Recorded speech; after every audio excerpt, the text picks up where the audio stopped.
ఓం ఓం ఓం ఓం శన్నో మిత్రః శం వరుణః శన్నో భవత్వర్యమా శన్న ఇంద్రో బృహస్పతిః శన్నో విష్ణురురుక్రమః నమో బ్రహ్మణే నమస్తే వాయో త్వమేవ ప్రత్యక్షం బ్రహ్మాసి త్వామేవ ప్రత్యక్షం బ్రహ్మ వదిష్యామి ఋతం వదిష్యామి సత్యం వదిష్యామి తన్మావతు తద్వక్తారమవతు అవతు మాం అవతు వక్తారం. ఓం శాంతి శాంతి శాంతి. నమస్తే అమ్మ. సర్వేభ్యో నమో నమః. నమస్తే అందరికి. బౌద్ధ మత దాంట్లోనే మనం ఉన్నాము. ద్వాదశ సముల్లాసము పంచస్కంధములు అంటాడు. తమ శిష్యులకు యోగము ఆచారము ఉపదేశింతురు. గురువు వచనమును ప్రమాణముగా అంగీకరించుట, అనాది బుద్ధియందు వాసన యుండుట వలన బుద్ధియే అనేక విధములుగా భాషించును. వానిలో పంచస్కంధములు రూప విజ్ఞాన వేదనా సంజ్ఞ సంస్కార సంజ్ఞక అనేది బౌద్ధ దర్శనంలోని ఈ రూపములన్నమాట. మొదటిది ఇంద్రియాదులతో రూపాదుల గ్రహణము చేయబడును. అనగా ఇంద్రియాలతో ఏదైతే మనం రూపం తీసుకుంటామో, శబ్దం తీసుకుంటామో, రసం తీసుకుంటామో అది రూపస్కంధము అనబడుతుందంట. రెండవది ఆలయ విజ్ఞానము, అనగా ప్రవృత్తి నెరుగుటయు వ్యవహారమును విజ్ఞాన స్కంధము అందురు. ఇక మూడవది రూపస్కంధము విజ్ఞాన స్కంధము అని వాని వలన ఉత్పన్నమైన సుఖదుఖములు మున్నగు వానిని ప్రతీతి రూప వ్యవహారము వేదనా స్కంధం అందురు. అనగా ఏదైతే మనం శబ్దస్పర్శ రూపరస గంధాదులతో ఏర్పడిన సంస్కారం ఉందో, లేదా విజ్ఞానము ద్వారా ఏర్పడిన జ్ఞానం ఏదైతే ఉందో దాని ద్వారా ఏదైతే సుఖ దుఃఖములు కలుగుతున్నాయో దానిని వాళ్ళు వేదన స్కంధం అంటారంట. నాలుగవది గోవు మున్నగు వాని నామములకు నామము గల వానితో సంబంధమును అంగీకరించుట ఈ సంజ్ఞాస్కంధము అంటారు. ఇక ఐదవది వేదనా స్కంధము వలన రాగద్వేషాది క్లేశములు, ఆకలి దప్పికలు మున్నగు ఉపక్లేశములు, మదము ప్రమాదము ధర్మము అను వ్యవహారములను సంస్కార స్కంధముగా అంగీకరింతురు. ఇక తీర్థంకులు ద్వాదశయతన పూజ. దేశన లోకనాథానాం సత్వాశయ వశానుగాః విద్యంతే బహుదా లోకే ఉపాయార్ బహుభిః గంభీరోత్తన భేదేన క్వచిత్తోభయ లక్షణ భిన్నా హి దేశనా భిన్న శూన్యత ద్వయ లక్షణ. ద్వాదశయాతన పూజ శ్రేయస్కరతి బౌద్ధమన్యంతే అర్థానుపార్జ్య బహుశో ద్వాదశయాతనాని వై పరితః పూజనీయాని కిమంత్యైరిహ పూజితైః జ్ఞానేంద్రియాని పంచైవ తథా కర్మేంద్రియాని చ మనోబుద్ధిరితి ప్రోక్తం ద్వాదశయాతనం బుద్ధైః. బౌద్ధ దర్శనంలోని ఈ తీర్థంకులు ద్వాదశ పూజ. జ్ఞానులు, విరక్తులు, జీవనముక్తులు, లోకనాథులు, బుద్ధుడు మున్నగు తీర్థంకులయు పదార్థములయు స్వరూపములు నెరుగువాడు, భిన్న భిన్న పదార్థములను ఉపదేశించువాడును, దేనిని బహువిధములుగా భేదములతో బహు ఉపాయములతో చెప్పును వారు దానినే అంగీకరింపవలయును.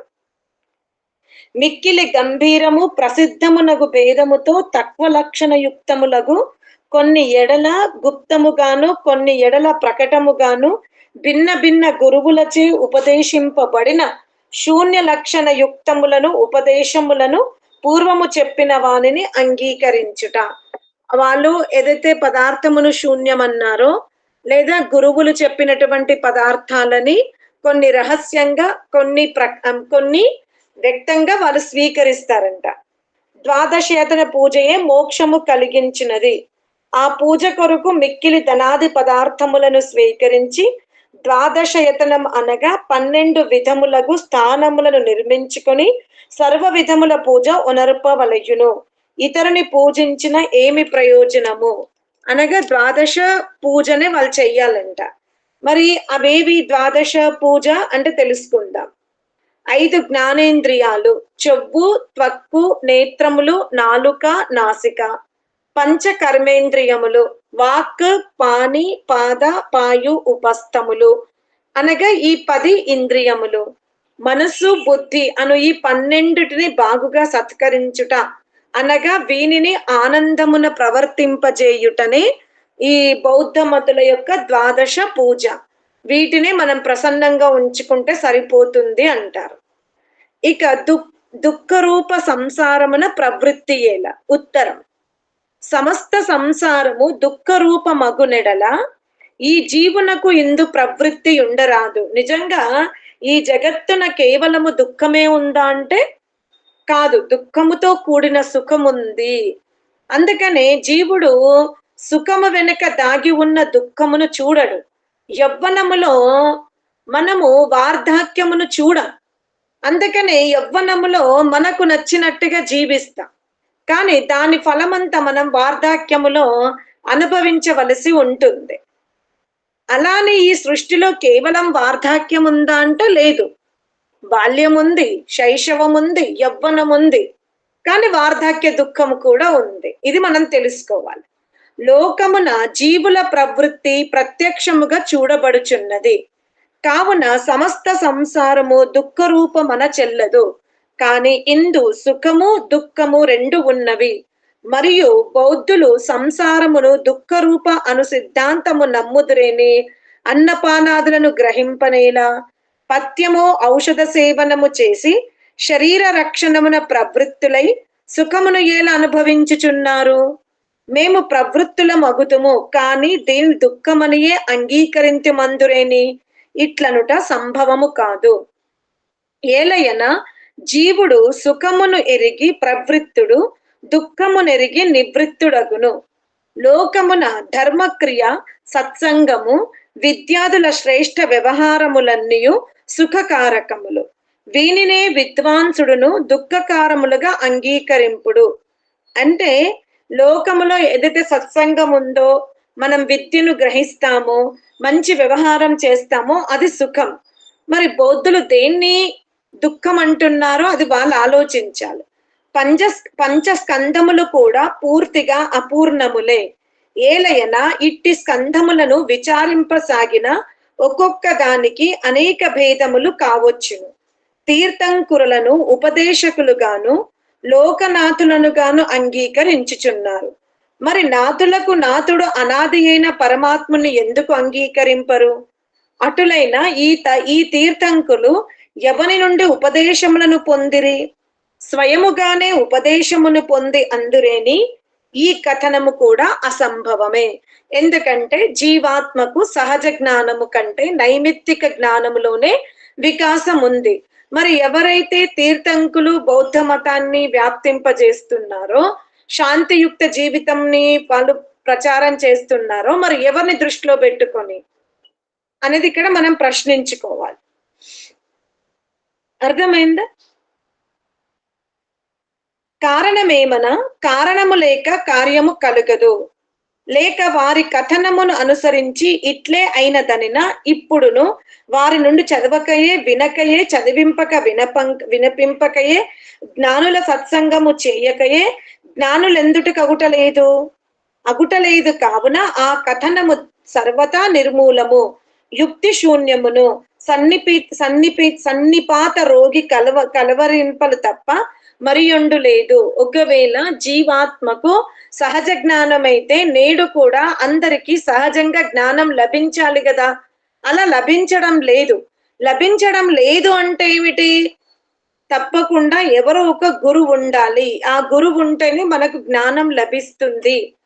అందుకనే వేదం ఏం చెప్తుంది, ఋషులు ఏం చెప్తున్నారు అంటే జీవాత్మకు సహజ జ్ఞానం ఉండదు. కేవలము మలమూత్ర విసర్జన, ఆకలి దప్పికలు తీర్చుకునే జ్ఞానం ఉంటున్నప్పటికీ కూడా నేను చైతన్య ఆత్మను, నాకు జన్మ లేదు, నేను జడ వస్తువునందు బంధింపబడి ఉన్నాను, దీన్ని నేను నిర్మూలించుకున్నప్పుడే నేను దుఃఖముల నుండి దూరం అవుతాను అన్న ఈ జ్ఞానం మాత్రం జీవాత్మకు సహజంగా రాదు, గురువు ద్వారానే వస్తుంది అంటున్నాడు. అయితే మనకి ఒక గురువు దగ్గర వస్తే ఆ గురువుకి ఆ గురువు అలా తీసుకుంటే స ఏషాం పూర్వేషామపి గురువు, అందరికంటే ముందు గురువు పరమాత్ముడు ఉన్నాడు. పరమాత్ముడు గురువుగా ఉపదేశించాడు ఋషులకి. ఆ ఋషులు తమ తమ శిష్యులకి పరంపరగా ఈ జ్ఞానాన్ని అందజేస్తున్నారు. కానీ నేడు వేదాధ్యయనం యొక్క శ్రవణము, శ్రావణము, పఠనము, పాఠనము దాదాపు లోపించడం వలన వివిధ మతాలు పుట్టుకొచ్చి మానవుణ్ణి ఎంత వైపు నడిపిస్తున్నాయంటే, ఏముంది, ధనము సంపాదించుకుందాం, బ్రతికినంత కాలం సుఖముగా ఉందాం, తర్వాత ఏముంది అని అనుకుంటున్నారు. కానీ ఆత్మతత్వము తెలిసిన వాడు కొంత చింతన చేస్తాడు. కానీ నేడు ఈనాడు భారతదేశమే కాక ప్రపంచ దేశాలన్నీ కూడా ఆత్మతత్వాన్ని ఒప్పుకోని వారే 90% ఉన్నారు. ఇక ఒప్పుకున్న వాళ్ళు అద్వైతం. ఏంటి? సాధన చేసుకుంటే పరమాత్మలో కలిసిపోతారు. అసలు ఆత్మ భిన్నంగా ఉంది, అది దానికంటూ మరణం ఉండదు, అది మోక్షంలోకి వెళ్ళినా మళ్ళీ తిరిగి వస్తుంది అనే ఈ సిద్ధాంతాన్ని ఒప్పుకునే వాళ్ళు మాత్రం లోకంలో 2-3% ఉన్నారు. మరి ఈ 2-3% కూడా ఉపాసన విషయాన్ని తీసుకునే వాళ్ళు ఎంతమంది ఉన్నారో మనం గమనించవచ్చు. ఈ విధముగా వేద జ్ఞానము లుప్తం అవ్వడానికి, వేదము సత్యమైన జ్ఞానము ప్రబోధించకపోవడం వల్ల లుప్తం కాలేదు. మానవుడు అంత లోతుగా ఆ జ్ఞానాన్ని అందుకోలేకపోతున్నాడు. ఆ విధమైనటువంటి శ్రమ లేదు. దాని వృద్ధికి కావలసిన మనుషులు కూడా లేరు కనుకనే ఆ విద్య లోపిస్తుంది. ఇది మనం తెలుసుకోవాలి. ఇక లోకములో గృహస్థ సుఖాలు ఎంత రకరకాలుగా టీవీల ద్వారా కానివ్వండి, సినిమాల ద్వారా కానివ్వండి, లేక మనం చేస్తున్న శుభ ఉత్సవాలలో కానివ్వండి, గృహస్థ సుఖాలు ఎక్కున్నవి. అంతేగాని ఈశ్వర ఉపాసన చేస్తున్నప్పుడు జీవాత్మ ఏదైతే ఆనందాన్ని పొందుతుందో దానికి సంబంధించినటువంటి మెసేజెస్ మాత్రం లోకంలో చాలా చాలా తక్కువ ఉన్నాయి. అందువల్ల మానవ జన్మ ఎత్తుతాము, తర్వాత మనం అందులో పడిపోతూనే ఉంటాం. ఆ పడిపోకుండా ఉన్నవారు చాలా అదృష్టవంతులు. అర్థమైందా? ఉండు వస్తువు శూన్య రూపం ఎన్నడును కాదు. బౌద్ధులు శూన్య రూపమే అద్వైతోపదేశ మగునెడల విద్యమాన వస్తువెన్నడు శూన్య రూపము కాజాలదు, కానీ సూక్ష్మమగు కారణ రూపమును పొందగలుగును. బౌద్ధులు వస్తువును శూన్యం అంటారు. నిజంగా ప్రపంచంలో వస్తువు శూన్యము కాదు, అది రూపాంతరం అవుతుంది, స్మృతిలో ఉంటుంది, అనుభవంలో ఉంటుంది, జ్ఞప్తిలో ఉంటుంది. ఇది మనం గమనించాలి. ఇక ద్వాదశయతన పూజ ముక్తి కాదు, భోగం. ఇక ద్రవ్యముల ఉపార్జనము వలన పూర్వము చెప్పబడిన ద్వాదశాయతన పూజ మోక్ష సాధనమగు ఎడల 10 ప్రాణములు 11వ ఆత్మ అను వీని నేల పూజింపరు. ఇంద్రియములయు అంతఃకరణము యొక్కయు పూజయే మోక్షప్రదమగు నెడల ఈ బౌద్ధులలోను విషయ లంపుటలోను గల భేదమేమి? బౌద్ధులు వాని నుండి తప్పించుకొనలేనప్పుడు ముక్తి ఎన్నడూ ఉండదు. వీరు తమ అవిద్యను ఎంతగానో పెంపు చేసుకొని ఉన్నారు. వీరికి సాటి వీరే కాని అన్యులు కారు. వీరు వేదములను ఈశ్వరుని నిరోధించుట వలన ఇట్టి ఫలమే లభించినదని నిశ్చయింపవలసి వచ్చుచున్నది. ముందు సర్వ సంసారమును దుఃఖ రూపమని భావించుటయు మరియు మధ్యలో ద్వాదశాయతన పూజమున తగులుకొనుటయు అవనేమి? వీరి ద్వాదశాయతన పూజ సాంసారిక పదార్థముల కంటే భిన్నమైనదా? వీరికి ముక్తినిచ్చుటకు కన్నులు మూసుకొని రత్నమును వెదకదల్చినను వెదికినను రత్నం ఎన్నడైనా ఒకడు పొందగలడా? ఎవరైనా కళ్ళు మూసుకొని రత్నాలని వెతకండి అంటే రత్నాలు దొరుకుతాయా? దొరకవు కదా. మరి అటులనే ఎవరైతే వేదం అనే రత్నాన్ని వదిలిపెట్టిన తర్వాత వాళ్ళకి పూర్ణ జ్ఞానము కానీ పూర్ణ ఆనందము కానీ దొరకదు అంటున్నాడు. వేదములు ఈశ్వరుణ్ణి అంగీకరింపనందున వీరి దశ అట్లే అయినది. ఇప్పటికైనా సుఖము కావలయునని అనుకున్న మానవుడు వేదమును ఈశ్వరుని ఆశ్రయించి తమ జన్మను సఫలము చేసుకొనవచ్చును. ఇక వివేకము విలాసము నందలి బౌద్ధ సిద్ధాంతములు. వివేక విలాసమను గ్రంథమున బౌద్ధుల సిద్ధాంతము ఇట్లు నిర్దేశింపబడినది. బౌద్ధానాం సుగతో దేవో విశ్వం చ క్షణభంగురం ఆర్యా సత్వక్యయ తత్వ చతుష్టయమిదం క్రమాత్ దుఃఖమాయతనం చైవ తతః సముదయో మతః మార్గశ్చేతస్య చ వ్యాఖ్యా క్రమేణ శ్రూయతామతః దుఃఖం సంసారిణః స్కంధాస్తే చ పంచ ప్రకీర్తితాః విజ్ఞానం వేదనా సంచ సంస్కార రూపమేవ చ పంచేంద్రియాణి శబ్దత్యాః విషయాః పంచమానసం ధర్మాయతనమేతాని ద్వాదశయతనాని తు రాగాదినం గుణో అయం స్యాత్ సముదేతి నృణాం కృతిః ఆత్మీయస్య భావాఖ్యః స స్యాతముదయః పునః క్షణికాః సర్వ సంస్కార ఇతి యా వాసనా స్థిరా సా మార్గ ఇతి విజ్ఞేయః స చ మోక్షో అభిధీయతే. ప్రత్యక్షమనుమానం చ ప్రమాణ ద్వితీయం తథా చతుః ప్రస్తావిక బౌద్ధాః ఖ్యాతా వైభాషికాదయః అర్థో జ్ఞానాన్వితో వైభాషికేన బహుమన్యతే సౌతాంత్రికేన ప్రత్యక్ష గ్రాహ్యో అర్థన బహిర్మతః ఆకార సహిత బుద్ధిర్యోగాచారస్య సమ్మత కేవలం సంవిదం స్వస్థాం మన్యంతే మధ్యమాః పునః రాగాది జ్ఞాన సంతాన వాసనాచ్ఛేద సంభవ చతుర్నామసి బౌద్ధానాం ముక్తిరేషా ప్రకీర్తిత. కృతిః కమండలుర్మౌఢ్యం చీరం పూర్ణాత్మ భోజనం సంగో రక్తాపరత్వం చ శిష్ట్రియే బౌద్ధ భిక్షుభిః. బౌద్ధులకు సుగతదేవ బుద్ధుడు పూజనీయ భగవంతుడు. జగత్తు క్షణభంగురము. ఆర్య పురుషుడు ఆర్య స్త్రీ తత్వములు ఆఖ్య నామాది ప్రసిద్ధి అను ఈ 4 తత్వములను బౌద్ధుల్లో మంతవ్య పదార్థములు. ఈ విశ్వము దుఃఖము, శరీరము దుఃఖాలయముగా ఎరుగునది. తదనంతరము సముదయము రాగాదుల ఉత్పత్తి కలుగును. వీరి వ్యాఖ్య ఈ విధంగా: సంసారమున దుఃఖమే పూర్వము చెప్పిన పంచస్కంధములను ఎరుగుట. పంచ జ్ఞానేంద్రియములు, వాని విషయములు శబ్దాదులైదు, మనస్సు బుద్ధి అంతఃకరణము ధర్మస్థానములు ఈ 12 ద్వాదశయతనము. మనుష్యుల హృదయమున కలుగు రాగాదులు సమూహ ఉత్పత్తి సముదయము. ఆత్మకు సంబంధించిన స్వభావము ఆఖ్య. వీని వలననే మరల సముదయ మగును. ఈ సంసారము క్షణికము. ఈ వాసన స్థిరమగుట బౌద్ధులకు మార్గం. అదే శూన్యతత్వం, శూన్య రూపమగుట మోక్షం. బౌద్ధులు ప్రత్యక్షము అనుమానము అను 2 ప్రమాణములను అంగీకరింతురు. వీరిలో 4 భేదములున్నాయి. నిన్న మనం విన్నాం. ఎవరు? వైభాషికులు, సౌంత్రాంత్రికులు, యోగాచారులు, మాధ్యమికులు. వీరిలో వైభాషికులు జ్ఞానము అర్థమున్నదందురు. జ్ఞానము లేని దానిని సిద్ధ పురుషుడు అంగీకరింపడు. సౌంత్రాంత్రికుడు లోపల ప్రత్యక్ష పదార్థమును అంగీకరించును, వెలుపల అంగీకరింపడు. ఇక యోగాచారుడు ఆకార సహిత విజ్ఞానయుక్త బుద్ధిని అంగీకరించును. మాధ్యమికుడు తనలో పదార్థముల జ్ఞానము మాత్రమే అంగీకరించును, వెలుపల అంగీకరింపడు. ఇక రాగాది జ్ఞాన ప్రవాహము యొక్క వాసన నాశనము వలన ఉత్పన్నమగు ముక్తిని బౌద్ధులెల్లరూ అంగీకరింతురు. మృగాదుల చర్మము, కమండలము, ముండిత శిరస్సు, నారచీరలు, 12 గంటలకు ముందే భోజనము చేయుట, ఒంటరిగా నుండకుండుట, రక్త వస్త్రధారణము ఇది బౌద్ధ సాధువుల వేషము.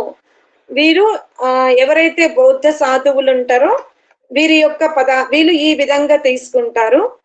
అనగా వీళ్ళు వేద సిద్ధాంతానికి వేరుగా వెళ్ళి వస్తువు శూన్యం అంటారు, కేవలం ప్రత్యక్షము అనుమానం తీసుకుంటారు.